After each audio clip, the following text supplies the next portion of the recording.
Tonight, we're taking the long way through the Ozarks. Lock your doors. Keep your name behind your teeth. If a hymn rises from a church with no bell, do not hum along. If your phone dies between mile 18 and 20 and you hear counting, do not answer it. If a red thread glows across Glade Top Trail like a lifeline, do not touch. These are 3 new, true backroad accounts from people who lived just long enough to tell them.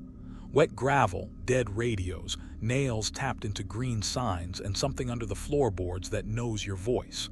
Listen to every word. By the end, you'll know what to do when the road itself starts to speak, and what not to say when it asks who you're tied to. Ready? Let's drive.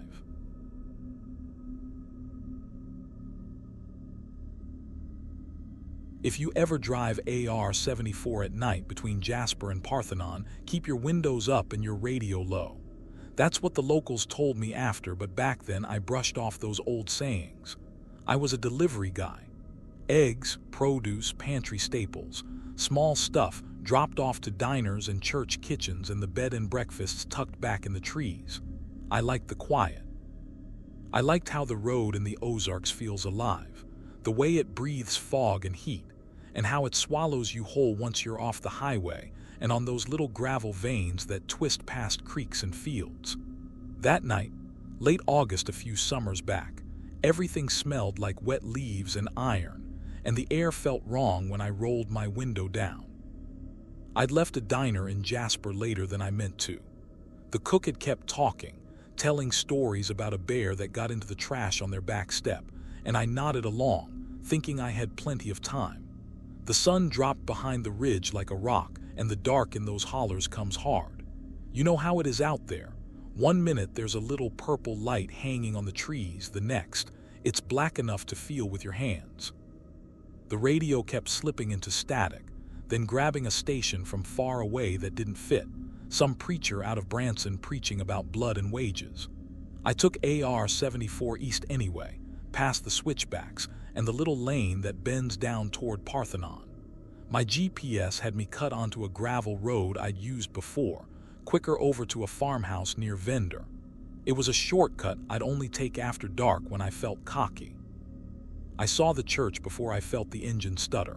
It sat on a little rise, white paint gone gray and flaking, steeple missing like a pulled tooth, the bell frame just a black square against the night. A small cemetery spilled down one side, stones leaning like they were listening. You can tell when a place is kept up and when it is. This one had a path worn by feet but no fresh flowers. As I looked at it, my check engine light clicked on, polite and orange. My truck coughed and lost power. It's an old Ford and I know the sounds it makes. This noise wasn't one I'd heard before. I eased over by the ditch, killed the engine, and listened to the woods. The cicadas were screaming their hearts out. Underneath, there was something else. It wasn't a music box melody, not at first. It was like a hum, low and layered, the way a fridge sounds from down the hall. The hair on my arm lifted up. I sat there with my hand on the key and told myself to wait for the engine to cool before I opened the hood. Heat shimmer rose off it. I could smell something sweet, not coolant, not oil, something like old flowers and pepper. I realized my window was still halfway down, and when I reached to roll it up, the hum changed. It slid into a shape, a song you feel like you've known all your life. I'd heard my mother sing it when I was little, washing dishes late at night in a trailer with thin walls. In the sweet by and by, she'd sing, soft as a whisper when she thought I was asleep. That tune was leaking out of that church. I told myself there was a youth group practicing or a family inside with a battery lantern. It happens. Churches in the hills don't stick to schedules.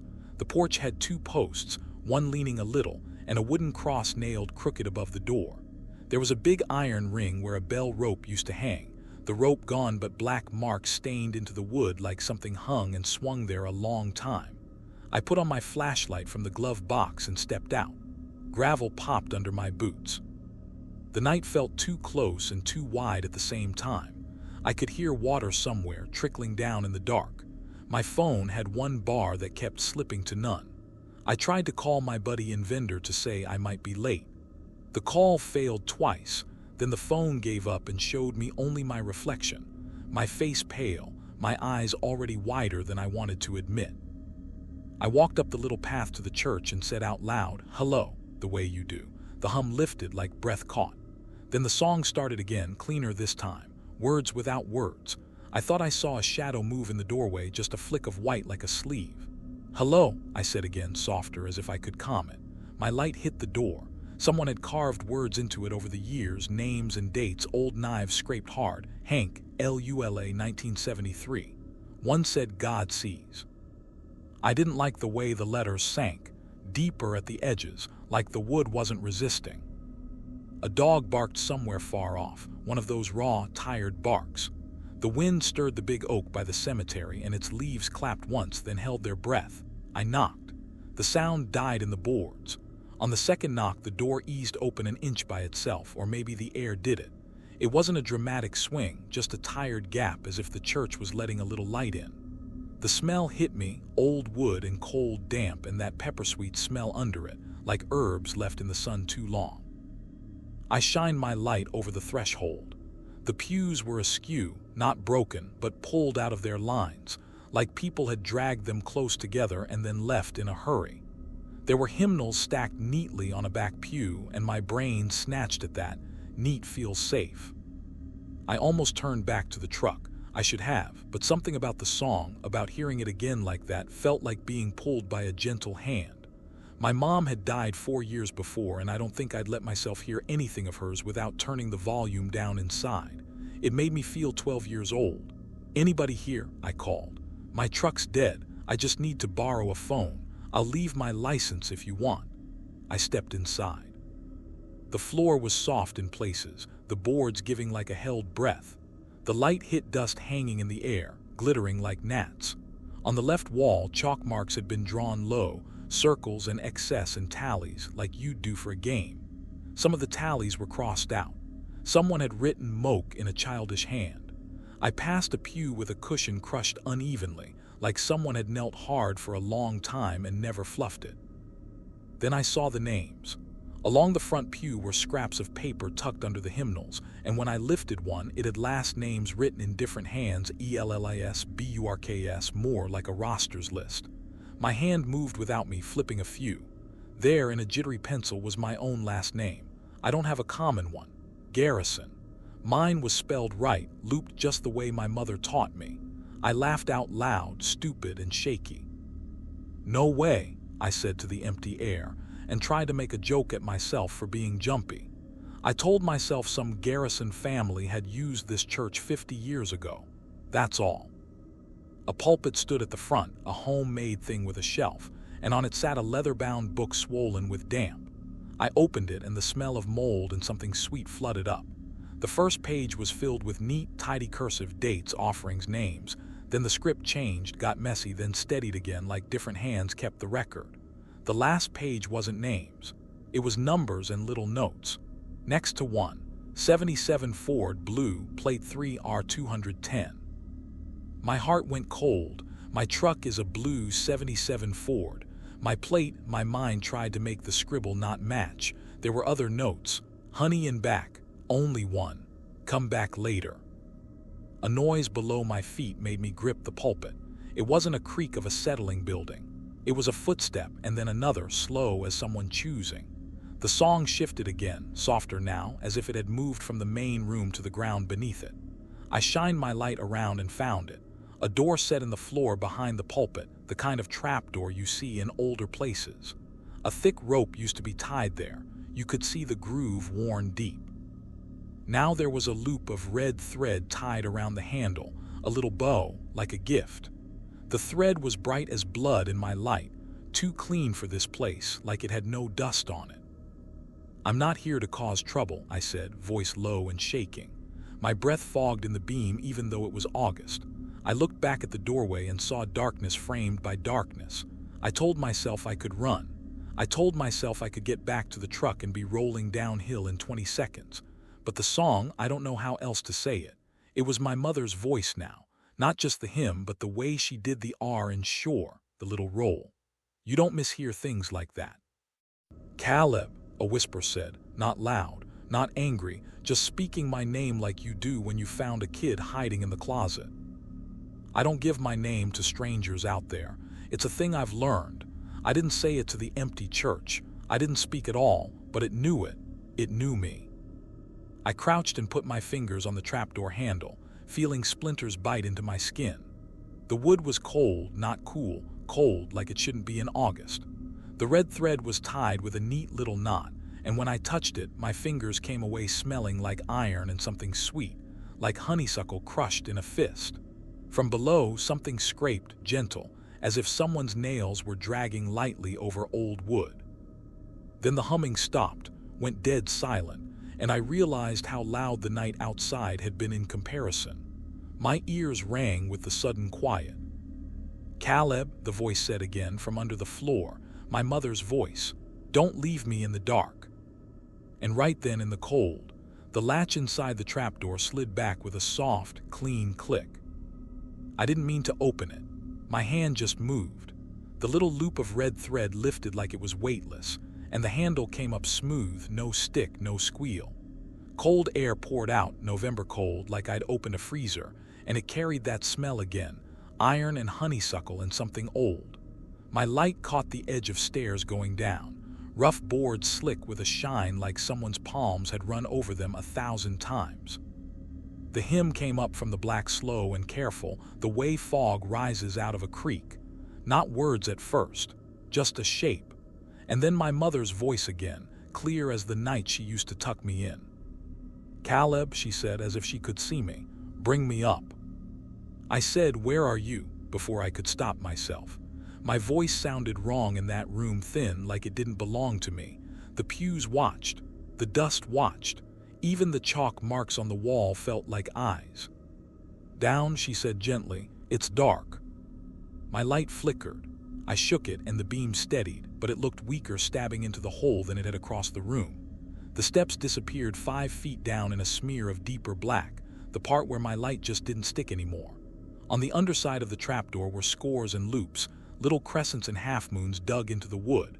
I thought at first it was rot or worm trails. Then I saw where thumbnail had caught, slid, caught again. Some lines had a darker color worked down in. It looked like old stains you get under a butcher block, brown-red, nearly black. "Caleb," the voice said again, closer now, like she'd come up 2 steps while I blinked. "Don't leave me like they did." That pulled something deep in me. I swallowed hard. "Who?" I asked. "Who left you?" The hymn swelled by way of answer. 4 notes, then the catch on the R in shore, that little roll only she did. And under it, like the floorboards were a drum, came the softest thump. You know the sound someone's heel makes when they balance on 1 foot on a stair and hesitate. That. Up and up. The red thread lifted in the draft and touched my wrist. It felt like hair. I jerked back and it stuck to my skin, clinging with static, leaving a faint stain on me the way honeysuckle pollen will. My mouth went dry. I backed away from the hole and bumped into the pulpit hard enough to rattle the swollen book on top of it. Somewhere outside, down the road, a dog barked and then went dead quiet like someone's hand came down over its muzzle. There came another sound from outside then, a metal sound, high and simple. My truck's door latch, the one that sticks and then lets go with a ping when you pull it twice. I turned, heart scraping my ribs. The church door stood gray in my light, open an inch wider than before. The night beyond it was black and flat. I could see the outline of the oak and the lighter gray rectangles of stones. "Caleb," my mother whispered, gentle, close enough that it tickled my ear. I hadn't moved. I could still feel cold air on my knees from the hole, and yet something warm moved the hair by my cheek. I ran. I didn't try to be brave or polite. I didn't say "I'm sorry" or "I'll get help." I stepped around the pews without looking down the hole again and got to the door and then to the steps and into the yard. Gravel snapped under my boots. Cicadas sang so loud it hurt, like they were covering for me. When I hit the ditch and climbed up to the road, my flashlight beam jumped and swung and nailed the side of my truck. The driver door stood ajar 2 inches. The dome light was on, the dim orange kind that makes everything look like a crime scene. Nobody was moving around it. No animal, no person. Just my old Ford, breathing heat, sweating it, the hood dark and slick with summer. I told myself I'd forgotten to shut it. That's the lie you reach for all the time out there. I yanked it open and flopped inside, keys shaking in my hand. On the passenger seat, there was a book I hadn't left there. A hymnal, thin, cloth-bound, the kind with a faint gold cross stamped at the bottom. It was open to a song near the middle. Not in the sweet by and by name, but the tune, different key, different words on the page maybe, but the little notes on the staff marched in the same shape. In the corner of the page was a thumbprint, dark and tacky, like someone had dipped a finger in sorghum. "Honey in back," I heard in my head from that ledger. I don't know why that's when my stomach turned over. Maybe because my thumb made a print next to it without meaning to. "Come on," I told the Ford like the truck was a horse. I turned the key. It wheezed and knocked but didn't catch. The hymn, real soft, came up from the floorboards and through the bench seat. I closed my eyes and felt the idea land in me like a dumb bird. I started to hum, not loud, just enough to match the shape. On the fourth note, the engine coughed and then turned like it had been doing it all its life. I threw it in gear and didn't look in the mirror. I didn't look at the church, at that missing steeple tooth, at the black square of the bell frame. I rolled downhill until I could risk giving it gas, and then I did, easing it, hands gentle, like I didn't want to scare it. The woods sucked the truck into the dark. I knew this road. I knew every wash, every pothole. But the night seemed to lean unfamiliar then, the trees leaning in, the gravel leaning soft, like the world had switched itself 2 inches to the left when I wasn't looking.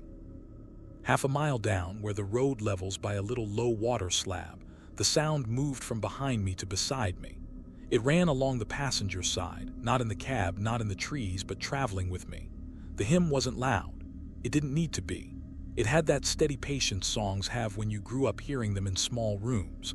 I cracked my window and there it was, clear as breath, coming off the ditch like fog. When I slowed to take the turn by the cattle guard, it slowed.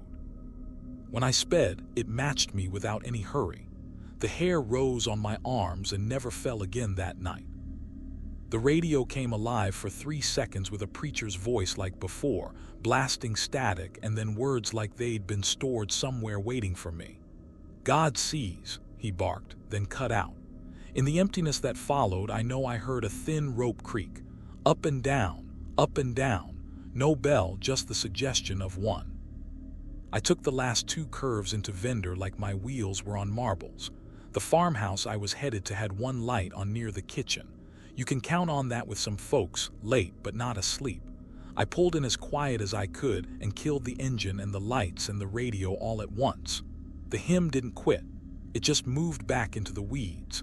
The dogs under the porch didn't bark. They whined low and flopped onto their sides like the air had gotten heavier. Miss Loring was already opening the screen before I could get to it. She's the kind of woman whose eyes grab you first. She looked at my face, then past me, then at my wrist. "Don't bring it in here," she said. "No hello, no what happened, just that." My truck died," I said like that explained anything. "At the old church on." "I know where," she said. She stepped aside like I was a bad smell. "Back tap, wash salt to your right, coffee grounds, don't look at the road." I did what she said because you do, because some people get their authority from a place you can't argue with. I scrubbed my hands and forearms with salt and wet grounds until the skin burned. It left bruisey streaks. When I let the water run, the coffee smell pushed the honeysuckle smell down. Not away, down. She handed me a dish towel and didn't touch me. "Who'd you speak to?" she asked, while she watched the doorway. The screen clicked and popped like it wanted to move but couldn't. My mom," I said, which sounded insane as it left my mouth. "She's been dead for years." I waited for her to roll her eyes to smile. She didn't. She nodded the smallest nod. "They keep the voice that keeps you," she said. "Folks tied red thread around their own after the flood so they could tell who was theirs when they came up.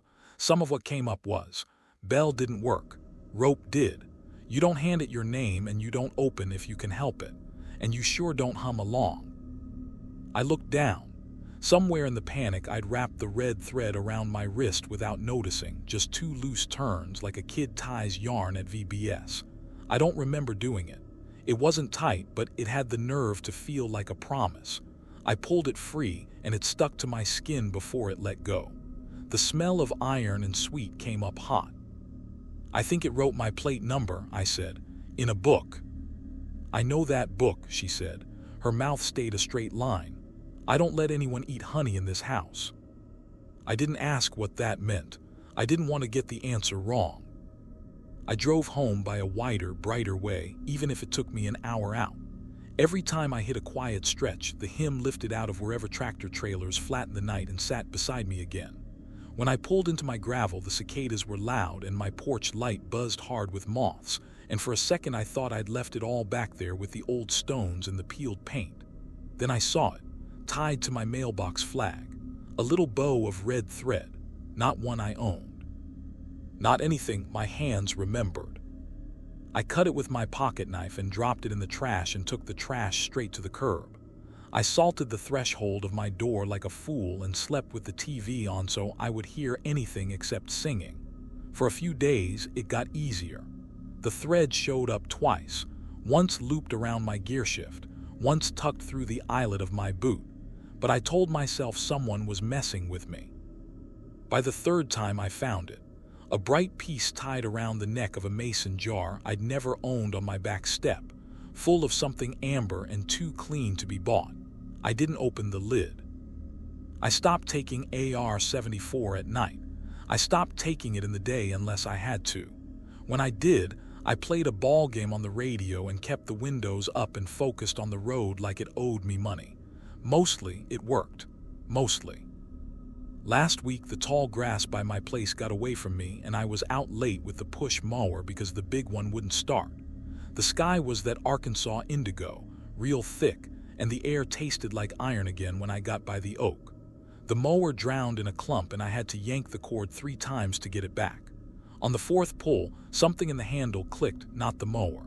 A latch, clean and soft, the way a hand on the inside sets a thing free. I stood there in the noise and didn't move. A thin song came under it, not from the road this time, not from a church miles away. From under my porch, from under my floor, from the space beneath my bed that isn't big enough for a person to crawl into, but big enough for air to hold a voice. "Caleb," she said, my mother in the dark, "bring me up."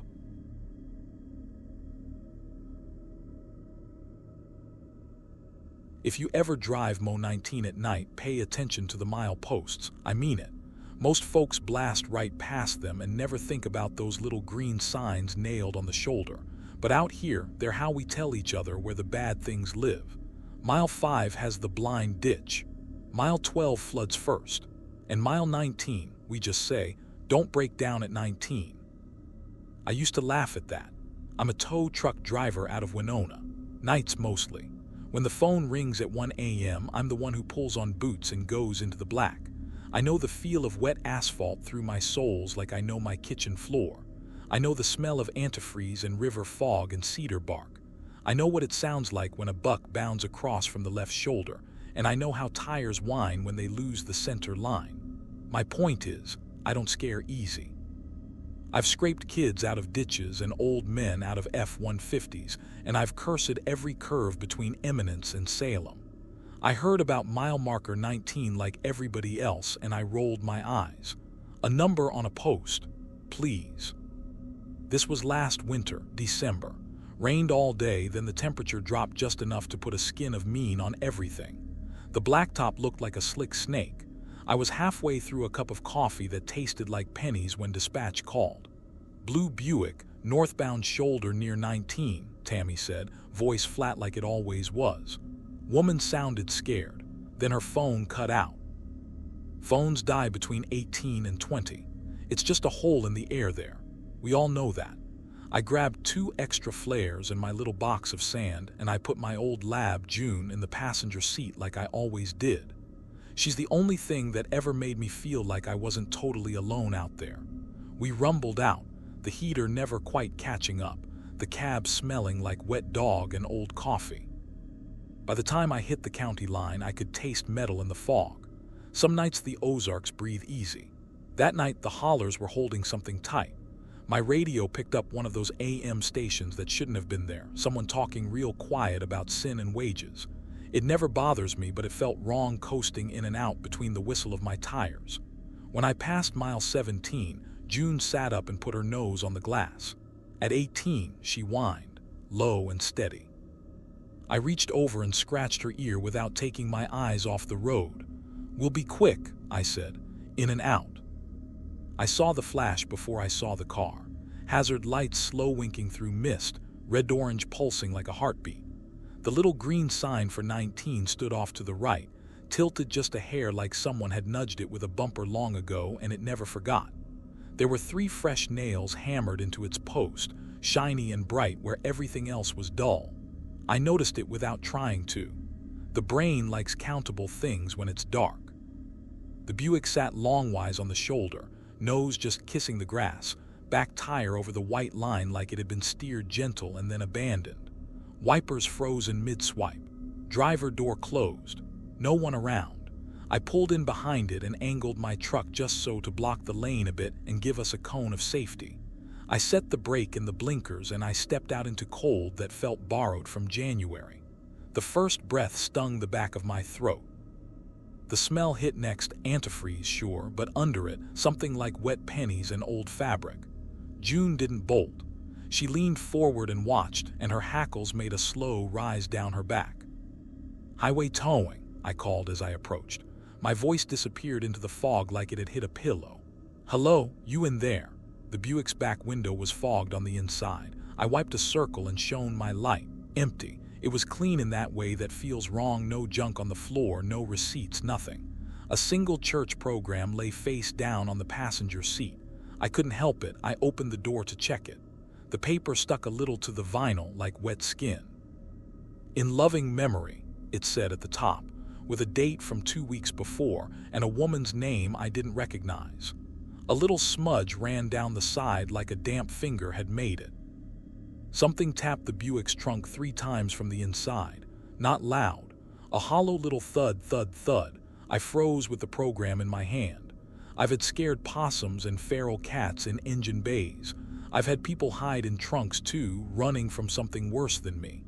"Hey," I said, softer, stepping to the back. "If you're in there, say something. I'm not the cops." I put my ear to the metal. The cold went right through me. The tapping came again, softer, like fingertips on a table. Then a voice, small, like it was pressed through cloth, counting. 1, 2, 3. It was a kid's voice, steady, like a game. My light shook over the license plate. I laid my palm flat on the lid. The counting stopped on 19 like a switch had been thrown. I've popped trunks before when someone begged me not to. You get used to being the bad guy for a second if it keeps somebody from freezing or suffocating. I put the key of my truck light in my mouth, tasted metal and dirt, and I grabbed the Buick's release where GM always hides it. It didn't fight me. It should have. It just lifted, easy as a breath. The hinges complained once and then went quiet. Nothing, empty. No spare. No jack. No liner. Just cold metal and that smell. A shimmer of antifreeze and something like pennies left under your tongue too long. I backed away like a coward and shut it with both hands. I got practical. When you get weird in your head, you do the tasks. I dropped my wheel lift, crawled under, and got the chain around the frame. The ditch gurgled like it was laughing at me, water moving slow as molasses. When I clicked the hook home, the sound traveled up my bones. I lit one flare and put it 100 feet back. It hissed and spit, little sparks hopping in the wet. I lit a second and put it ahead. On the third, my lighter decided to act up. The wheel spun and threw no flame. The fog seemed to press in, curious. I looked up, irritated, and realized the mile marker sign wasn't where I left it. It wasn't across the shoulder anymore. It stood 3 feet behind my rear bumper, green face catching my taillights. The number looked too big that close. 19. I hadn't heard a footstep.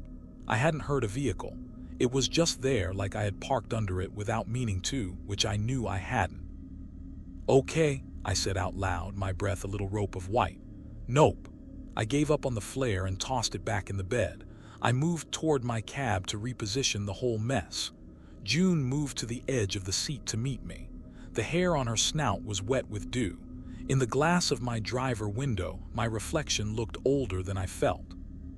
behind my shoulder for half a second. I swear I saw a man standing by the sign in one of those old MODOT vests, the orange kind they don't use anymore, with the faded logo like a wing. He was holding a hammer low, head down, like he was reading something on the post. By the time I turned to look with my eyes, there was nobody there. The sign, though, someone had put bright nails in a neat line up the post. 18 hammered flush. The 19th was started, just a silver dot waiting for a hand. My radio, dead quiet for 10 minutes, crackled like someone had breathed right into it. "Eminence fire, respond," dispatch said, and my stomach sank because I knew the tone. "Vehicle versus pedestrian at mile marker 19, Mo 19. Male subject in roadway, possible entrapment." I grabbed the handset. "You already got me on scene," I said, trying to keep my voice steady and cop calm. "No injuries yet, just a disabled vehicle." "Copy," dispatch said, then, "Update from caller, male, white, mid-30s, dark jacket, work boots. Toe of boot caught, he's in the lane." That's me. That's exactly me. The fog felt heavier. "Who's the caller?" I asked. Silence. Then a little scratch like someone's fingernail on the speaker. Then nothing. I didn't plan to run, but I moved fast anyway. I wanted out of that corridor of trees. I wanted town lights and people who smelled like cigarettes and cheap coffee. I went a step forward and my right foot didn't come. I stumbled, caught myself on the fender, looked down, and saw a seatbelt from the Buick looped around my ankle. The belt tongue had slid itself neat through the buckle while I'd been looking away. It had that cheerful click it always has when it bites. When I lifted my leg, it ratcheted once, just a hair tighter. Not enough to hurt, just enough to say it had me. The road around the curve bloomed white, headlights coming fast, too fast for a night like that. I yanked hard and the belt tightened one more click, like a hand around my boot, patient. June barked once from the cab, a sharp, terrified sound I've only heard twice in her life. I reached for my knife and my fingers felt stupid and big, slow from the cold. The horn up the hill leaned on and did not lift. My fingers finally found the knife. The blade was cheap and dull from opening boxes and cutting hose, not meant for seatbelt webbing. The belt around my ankle ratcheted one more click, patient, like it wanted to be sure we understood each other. I could feel the bite through leather and denim. I set the blade and sawed. The nylon fuzzed and smoked with a plastic stink. My breath sounded huge in my head. The fog made the world small. White light swelled around the curve, big as a wall. From somewhere low, maybe the trunk, maybe the ditch, the kid's voice started counting, steady as clock ticks. 14, 15, 16. "Shut up," I said to a voice that wasn't mine, and I pulled like my foot belonged to someone I loved. The belt tongue gave another cheerful, hateful click. My lighter rolled off the bumper and pinged the pavement. June lunged against the passenger window and barked, a 1-2 punch of sound that broke something in me loose. 17, the voice said. The knife bit through 2 threads at once. The headlight glare washed everything flat. The horn got bigger. My mouth flooded with that penny taste. 18. The last threads went with a sound like tearing shirt. The belt snapped back toward the Buick with a hiss and a twitch like something animal. I didn't stand up. I threw myself sideways into the ditch, knees and palms first into cold water. It went right up my sleeves and into my bones. Gravel tore the heel of my hand. The vehicle blew by in a horizontal scream, wind and heat and wet slapping me hard enough to make me grunt. A side mirror kissed my shoulder with a polite punch that would be a bruise in the morning. 19, the voice finished, pleased, like a child winning a game. The horn dropped away. The tail lights scissored around the next bend and were gone as if the road ate them. For a second, the only sound left was the ragged splash of water settling back in the ditch and the little sizzle of my flare in the rain. I stayed down. I let the ditch be home. June's bark broke and turned into a whine and then a yip. She jumped out the open window and landed in the weeds by my head. She licked my ear once like she was checking if I was still me, and then put her body between me and the lane. The fog curled around her like she'd made a dent in it. I made myself breathe. I counted Not out loud, but just enough to put numbers in my mouth that were mine and not that other thing's. When I sat up, the world had rearranged itself again in that way that makes you think you might be concussed. The Buick's hazards went steady for a long blink, then died like a candle, no taper. The wipers stopped mid-swipe. My flares hissed lower. The little green sign stood closer than I'd left it again, so close I could have reached out and touched it from where I was if I'd had gorilla arms. The number looked wrong at that distance, not because it was big, but because it was familiar in a way I didn't like. These are the numbers we put on houses, on cake candles, not on fate. There was a man by the post, orange vest soft in the fog light, old MODOT logo dark as a bruise on the back, hammer low in his hand. He leaned in, considering something, as calm as if he were picking a peach. He didn't look at me. He set the head of the hammer on the silver dot I'd seen before and without hurry gave it a tap. The nail slid in like it had been waiting for that exact touch. He tapped again. The sound wasn't loud. It was bright, though. One more tap and the head kissed the wood. Flush. He ran his thumb over it once, satisfied, the way a person presses down the seal on a jar, and then he straightened. His face didn't catch the light. It wasn't shadowed. It was just not interested in being seen. "Hey," I said, which was all my brain could find. My voice shook. "Hey." He lifted the hammer in a little half-salute I've seen old road guys do when they're letting you merge, and then he wasn't there. The space he took space and didn't change, and I don't mean he moved fast. He just went from being someone to being fog, and the fog didn't care either way. My radio, dead quiet through the pass-by, popped in my cab. "Update from caller," dispatch said like she was in the next room. "Male subject clear of roadway." Then a whisper breathed in, so soft I almost missed it. "Start over." The counting began again somewhere out in the timber. 1. "Nope," I said to the night. I climbed out of the ditch. My wet clothes did that heavy slap and I could feel water pooling at my elbows and then dropping off in cold threads. June stayed glued to my leg. I went to my lift control, hands dumb with cold, and reeled the Buick in just enough to give slack. The chain had a manual ratchet and I swear to you, it started ticking by itself while my hands were on the bar. Not loud, just a little cinch, cinch, cinch like someone was helping. My brain got ahead of my hands and started to count those clicks. 13, 14, 15. Not because I wanted to, because I'm built wrong like the rest of us and numbers try to make closets in big rooms. 18, 19. The hook dropped out of the frame like a tooth letting go. It smacked the pavement. The chain fell all at once in a coil that landed like it had been arranged. It didn't bite my ankle. I can say that. It didn't try again. It let me go. "Good," I said to metal and water and breath. "Good." I did not tow the Buick. I left it sitting there with its eyes closed. I called dispatch on my cell while it still showed one bar and I said, "Advise highway, disabled vehicle at 19. I can't get it, it's not safe." She didn't ask me why. Maybe she heard it in my voice. Maybe she'd heard the counting too. Maybe sometimes the job wants you to be a coward so you can live. I drove. I kept it calm. No spinning tires. No drama. June climbed into the back the way she does when something up front is too thick. As I rolled away, the mile marker moved with the truck, keeping the same distance in my side mirror for a quarter mile like a parade float that didn't want to be late. It finally peeled off and took its rightful place by a drain where I know it always stands. The fog opened its fist a little. I saw black trees like ribs and the slick line of the river, and then the warm square of the gas station at the junction, with two teenagers in hoodies smoking under the canopy, not caring about anything above their lung level. I parked under the light. It made my wet jacket steam. The kid behind the register was new and had that way of looking at a person like they don't yet know which stories are fake. He glanced at my shoulder where the mirror had touched me. "You hit 19, he asked, casual, like it was a sport. "Don't," I told him. "That's all I could find." Later, after my hands felt like hands again, I walked June behind the shop so she could do her business. The toe of my right boot caught on the edge of a painted line. When I looked down, I saw there was a stripe across the leather that hadn't been there before.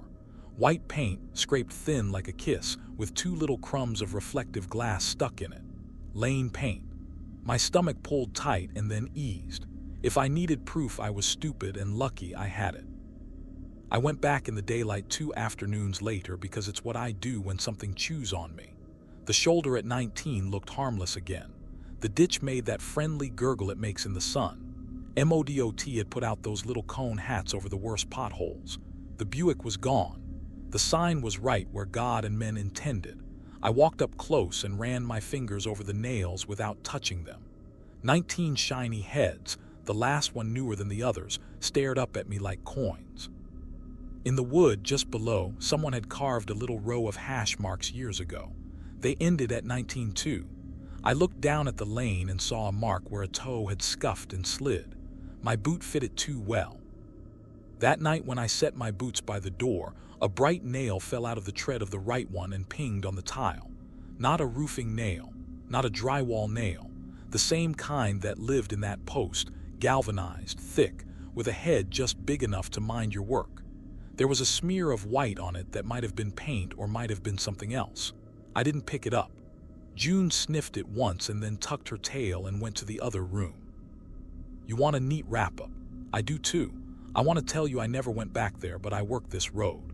3 weeks later, I was on ZZ out past Montier helping a guy whose transmission was losing teeth. We were nowhere near 19. We were at mile 8 if we were anything. The radio went dead, then popped like someone whispering right against the mic. Vehicle versus pedestrian at mile marker 19, dispatch said in that same flat voice, like she had not said it in weeks. Male subject in roadway, toe of boot caught. We both looked at each other and then out at the trees where no green sign stood. The wind moved in the cedar. In my headlights, for half a breath, there was the number 19 painted small and neat on a fence post like a joke. Then a truck came around the bend and my beams swung and the number was just knots and old wood. The guy I was helping said, "You hear that?" And I lied and said, "No." I still hear the counting sometimes when the heat kicks on in the cab and the belt in the passenger seat retracts slow. Not loud, just a neat little voice, patient, starting from 1. I keep a pair of wire cutters in the cup holder now and dog treats in my pocket, and I don't stop at 19 unless daylight is punching me in the face. Last week I rolled by and saw a fresh, bright nail started under the line of flush ones, just a whisker proud of the wood, waiting. I don't know whose it's for. I know it isn't mine yet, and I don't know if that means anything at all.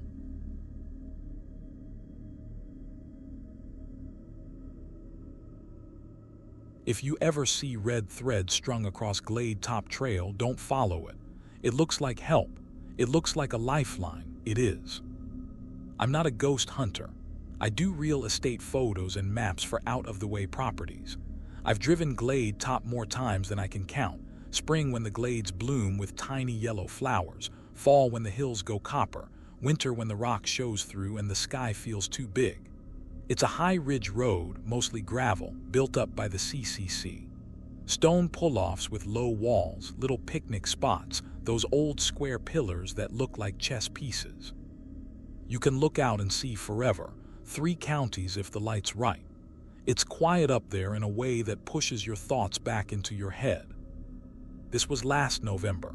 Cold front had pushed through, and the day was one of those clean ones you get after rain, where you can smell cedar and wet limestone and that sweet little moss smell that's like a new penny rubbed between fingers.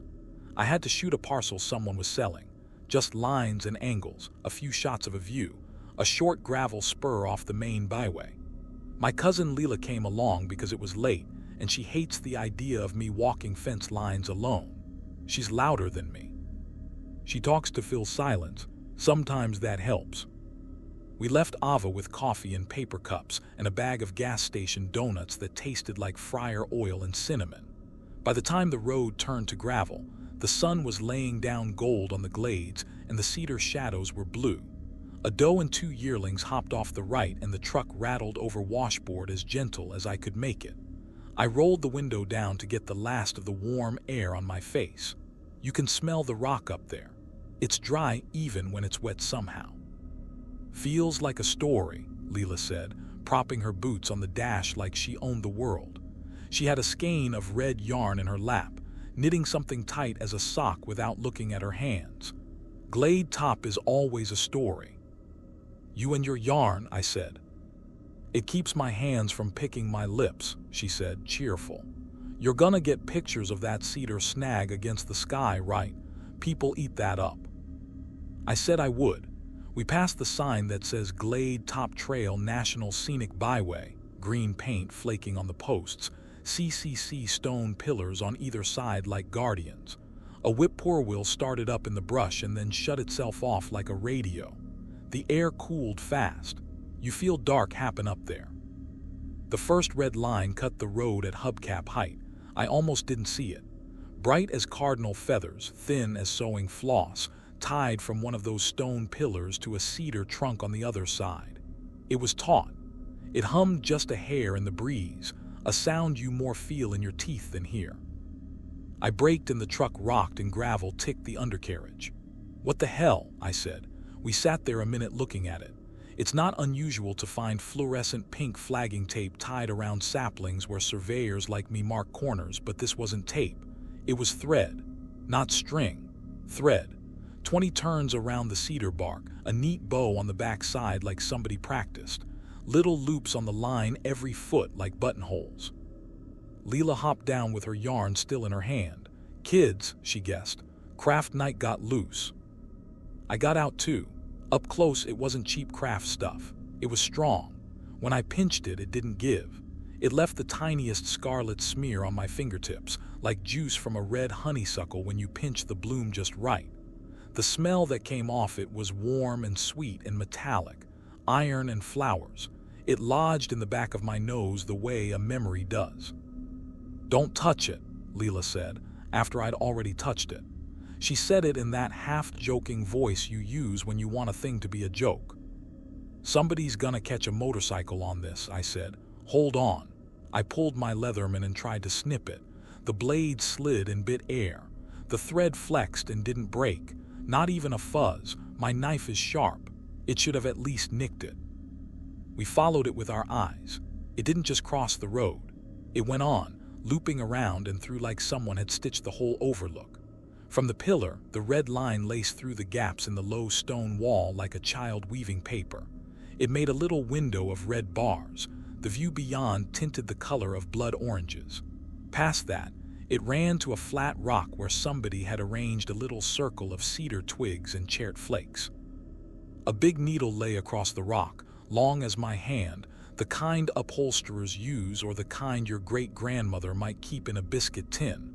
Not shiny. Old. The eye of it was threaded with that red. The end of the thread went off the rock and into the weeds, tight as a guitar string. I touched the needle before I thought better. Cold, heavy, not rusted. I didn't like it. It made me think of teeth. I set it down and wiped my fingers on my jeans even though there was nothing on them. You're supposed to go under-over, Leela said. She couldn't help herself. Her fingers hovered like they were dying to fix a sloppy weave. Don't, I said, more sharp than I needed to. The word came out of me like someone else said it. We looked around like maybe the person who strung it would step out of the cedar with a sheepish "you caught me." Nobody did. The only sounds were our breath, the tick of my engine cooling, and something small moving in the grass down off the wall. A mouse, maybe. It sounded heavier than that, like a hand rubbing fabric. The parcel I had to shoot was down the spur just past this overlook. I had to go on. I didn't see a good way to move the thread without it turning into a snarl that would stretch across the gravel until the end of time. We'll duck it, I said finally. We'll go under real low. I'll call it in to Forest Service later. We went under like we were stepping under a clothesline in a backyard, bent in the middle, arms out like tightrope walkers. The thread touched my jacket on the shoulder and made the hair on my neck jump. It had heat to it, not warm, living. On the other side, the world looked the same, but it didn't feel the same. The sunset had gone a notch darker. The breeze had a sound like breath in it. Another red line crossed lower down, ankle height, tied into a sweet little bow around a sapling like something a little girl would be proud of. Smaller loops ran off from it at angles, a net that only admired you until you stepped wrong. I lifted my boot high to clear it, and my heel brushed a loop that tightened around me so neatly, it felt like it had been waiting for my foot, and not any foot at all. "Hold up," Leela said. Her voice went small. She pointed at the stone wall. A Polaroid photo was threaded into one of the red bars, the kind that spits out of old cameras and comes up milky and then settles. This was old, bent at the corner. In it, a truck like mine sat in this exact spot, pointed the other way. Two figures stood by the pillar. The colors were strange, the red of the thread too bright, the sky too flat. The faces weren't detailed enough to be sure, but one had Leela's hair, the frizz pulled back with a bandana, and the other had my stupid posture. We both said we were seeing it wrong at the same time. Then we didn't say anything. That smell got stronger, iron and sweet. My tongue tasted it. "Whippoorwill," a voice said then, except it didn't sound like a bird. It sounded like somebody trying the word out, almost getting it right. It came from down the slope, where the glade fell away into scrub and the first black trunks of oaks rose. I swung my light. It ran over the red lines and they glowed like veins. The beam showed a path of thread running stake to stake like breadcrumbs, small bows tied every so many feet, the knots so tidy a teacher would give them a gold star. Something under the nearest clump of little bluestem tugged the thread once, just a fraction, and the entire web answered, a tiny chorus of the faintest humming, an instrument you don't know the name of that S made of air. "Stop," Leela whispered, hand on my sleeve. "We should go, we should back out slow and go." She was right. We turned. The line we'd slipped under across the road wasn't there anymore. Or it was, only now it was higher, a triangle instead of a straight shot, with new strands stretched from pillar to pillar like a spider had come back while we were looking away and decided to finish the job. The bow we ducked before was gone. In its place was a crisscross of threads at chest level, neat as a kitchen rack. My truck sat on the other side looking too far away. The red line made a frame around it. My keys were in my pocket and they felt useless suddenly, like a charm from a kid's birthday party. "Hey," someone said softly, like they were right by my ear and every cell in my body said that voice was smiling. "Don't snag, it pulls." "Who's there?" I called, and I hated that I did because I didn't want them to answer. I wanted the wind to answer. I wanted there to be only us and the red and the rock. The voice didn't answer. The thread did. It tightened on my boot and then let go, then tightened again, little testing kisses. I reached down and tried to ease my heel out. The loop rolled with me, snug like fingers. When I finally slipped free, the loop didn't snap back. It stayed open like it wanted me to come back later, like it was sure I would. The parcel spur dropped off to the right, a two-track the county hadn't cared about in a decade. The red went that way too, a main line with side stitches. The light was almost gone. I told myself one thing, I needed to get a couple quick shots and get out. I told myself another, if someone had tied this, maybe someone was still down there. Nobody strings a trail like this for no reason. We followed slow. The red led us past a second stone pull-off where someone had arranged white rocks in a ring and burned scar lay black in the middle. Thread had been woven through the ring at knee height. Past that, the glade tilted toward a break in the rock, a place where rainwater had been chewing for 1,000 years and finally got somewhere. A swallow, a sink, not a cave exactly, but an opening that said down.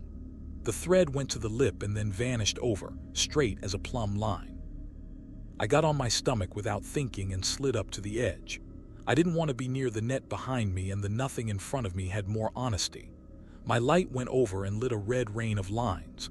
100 threads, 1,000, all tied to knots on knots on knots like a fisherman's nightmare. Bits were caught in it, buttons, tags, a small tarnished spoon, a baby shoe no bigger than my hand. The light shook and the threads made that tiny hum again. Something moved at the bottom. Not an animal quickness, a slow, deliberate uncoiling. My brain made words where maybe there weren't any, shoulders, then a head, not all one thing, built, woven. A face not made of skin but of a veil of thread pulled back and forth until it suggested features. It lifted and the red shifted like water. Then it looked up at the light and I felt it see me all the way. "Who are you tied to?" It asked it gentle, polite, like a good neighbor leaning on a fence, not with a mouth, with the part of your head that makes lullabies. Behind me, the net sighed tighter, threads rubbing stone with little glassy kisses. A loop slid over my other boot without touching my ankle. Leela's breath went thin and high. The thread that had tried me once found my leg again and crept neat as a cat toward my knee, toward my belt, toward my ribs. I pushed back from the edge to get space, to get breath, and a strand lifted like grass in wind and crossed my lips. It tasted like iron and flowers as it slipped between my teeth. I clamped my jaw and it still slid, silk-strong, finding the soft place inside my cheek like it knew where to go. It wasn't rough. It was patient. My tongue pushed and the thread pressed back, steady as a hand. The taste bloomed hot and sweet, and under it was that penny tang that makes your gums ache. Behind me, the net sighed and took a breath I could feel on my neck. "Who are you tied to?" The voice asked again, not loud, not mean, as if the question itself was polite. I shook my head hard. The thread rasped my teeth. I bit down and felt it slip between them anyway, more like water than like string. Leela made a sound I've never heard from her, half a curse, half my name. Her hand came hard on my shoulder and dragged me back from the lip. The red across my mouth pulled and then eased, like it didn't want to hurt me, just keep me. It was almost worse than a yank would have been. "Don't answer it," Leela said, low and quick. Her breath smelled like coffee and cinnamon and fear. "Don't give it names." It was the oldest kind of sense, and I still wanted to say everything. My parents' names, my cousins, the woman who sold us donuts, the dog I used to have that died in July. The urge came up like a swallow. I pressed my tongue hard to my palate. The thread felt the movement and coiled once, soft, a promise. Leela's other hand moved fast. She grabbed the big upholstery needle off the rock like it had always belonged to her and threaded her own yarn through the eye. Her yarn looked silly next to that red, a supermarket red, fuzzed a little, human-sized. She tied a surgeon's knot with fingers that never trembled when they knit a heel. "You see it," she breathed. "There's a working line. Every weave has one." I didn't see anything but red. The net behind us had shifted without a sound. Loops that had been slack were now neat nooses waiting at knee height. One slid over my boot again and petted my ankle bone like it was getting my shape right. Down in the sink, the shape built of thread uncoiled more of itself up out of the tangle. A curtained face turned, and for a second I thought I saw real eyes in it, 2 black beads set just so. Then the threads moved and those eyes were gone and were a knot. "Who are you tied to?" it asked, and it sounded like my aunt this time, the one who laughs like she's scolding you. "Drop a stitch," Leela said to herself like it was a prayer. She traced the nearest strand with the tip of the needle, following it as it wove over and under, over and under.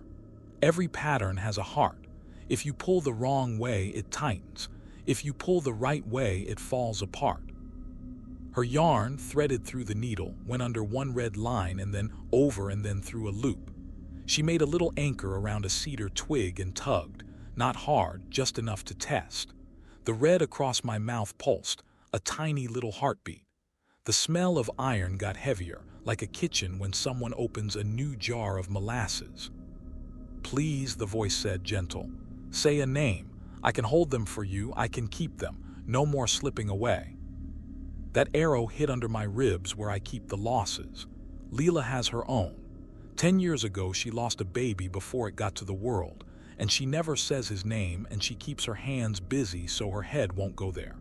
She went very still beside me, seeing nothing and everything at once. The thread on my mouth slid across my lip as if it could taste the thought. "Don't," I said through my teeth. It came out slushy. The thread had nicked me and the taste of my blood, bright and thin, hit the iron and made a cord of it. Leela tugged her yarn harder. The big needle skated along the red like a magnet finds a nail in a wall. The hum from the net dropped half a note. One loop relaxed around my boot, not much, just enough for cold air to find my sock. Leela drew a quick breath. "There," she said. "That's the line, help me." How my hands felt like gloves full of sand. The thread across my mouth changed direction, trying the seam of my lips. I kept them shut. It didn't force, it asked. That was the terrible part. It asked and it waited. "Hold the bow," she said, pointing with her chin at a small, perfect knot tied into a band of red near the stone wall. "If I pull, you keep it from running back." I flattened my palm on the knot. It was warm. It felt like a wrist. The instant my skin touched it, the entire web felt me and answered with 100 small strokes against the rock and cedar and thread. Not rough, loving. A cat winding around bare legs. "Who are you tied to?" the voice in the sink asked, now more interested than kind. The curtains of red down there shifted and an arm rose, the suggestion of one. When it moved, the knots along it flexed like knuckles. "I'm tied to everyone," it said, almost shy. "I can show you." "Now," Leela hissed and yanked. For half a second nothing happened, and then everything did. The hum jumped like a plucked bass string. The pattern lost its breath. The strand Leela had found pulled through 3 loops at once. The knot under my palm went slack like a hand that finally let go. The red across my mouth slid out between my teeth with a last soft scrape, tasting like a kiss you didn't want, and fell against my chin. The loops around my ankles and calves eased enough that I could move without the thread tightening. The shape in the sink paused, as if someone had spoken to it from behind. The red around it trembled. "Run," Leela said. We didn't stand up straight. We hunched and crabbed, stepping high, stepping weird, like puppets that cut their own strings but don't trust the floor yet. A fresh loop hopped from my wrist like a snake and caught my sleeve instead. Leela fed her yarn into it, fast as a fisherman feeding line to a pole. The loop took the yarn as if it were meat and tightened, busy with the wrong red. The ball spun out of her pocket and hit the rock and bounced, unspooling, and the net bent toward it with a sound like someone saying him. "That's yours," I warned, "because stupid things come out when you're scared." "It's thread," she said. "I can buy more." We reached the stone pillars. The first line across the road had changed shape again. Now it hung like a seam you could almost unzip if you knew which end to start with. 2 little tails waited, neat as instructions. Leela grabbed both and tugged them the way you tighten a bow. I slapped her hand. "Only one," I said, and I don't know how I knew. "Left." She pulled left. The bow turned inside itself with that small silk sigh you hear when someone takes down a dress on a hanger. The red gaped an inch. 2. She pushed me through, and the thread kissed my ear as I passed, soft as hair. I felt heat on the cartilage and pretended it was nothing. We dove for the truck. My keys were already in my hand because my body solves a problem while my head watches it not solve it. The cab light came on and made the red lines outside look like they'd been painted on the air. 3 strands had linked themselves across the windshield at some point, a little ladder of bright, tight red. The threads hummed like someone tuning a violin down a half step. "Who are you tied to?" the voice asked through the glass like it was inches away. "Not you," I said and turned the key. The engine caught like it always does, a blessed old cough and rumble. I eased forward, not flooring it, just a steady pressure. The red across the glass tightened and sang, and for a second the steering wheel tugged, and then something gave, not a snap but a decision, and the strand slid up and over the roof with a fierce little scream that wasn't metal. We rolled. In the mirror, the ball of Leela's yarn spun like a flare, and then disappeared over the lip of the sink, paying itself into a mouth that had no bottom. We didn't talk until the pillars and the sign were behind us, and the ridgeline opened to that big empty of hills. Even then, we didn't say much. Leela held the upholstery needle like a relic, careful not to touch the eye. I hadn't seen her pick it up. She must have grabbed it when we ran. She stared at it like it was a snake she owed money. The thread that had crossed my mouth had left a hair-thin red line at the corner. It burned, then cooled. I wanted to scrub my lips with sand, and couldn't find sand. Hit pavement and the truck hummed different. Night had rolled down. Out my side window the glades were shadow and deer and the little blinking eyes of spiders where the light found them. My phone vibrated in the console. No signal all the way up there. Now suddenly 5 bars full like a lie. A text came in from an unknown number with a photo attached. The image loaded slow, line by line, the way they used to on bad cell service. It was a Polaroid scanned crooked. Our truck sat at that first overlook. Two figures stood by the pillar. Their faces were milky and wrong. Between them on the stone, someone had propped the steel needle. In the bottom white border in neat red was written, "Tied tidy."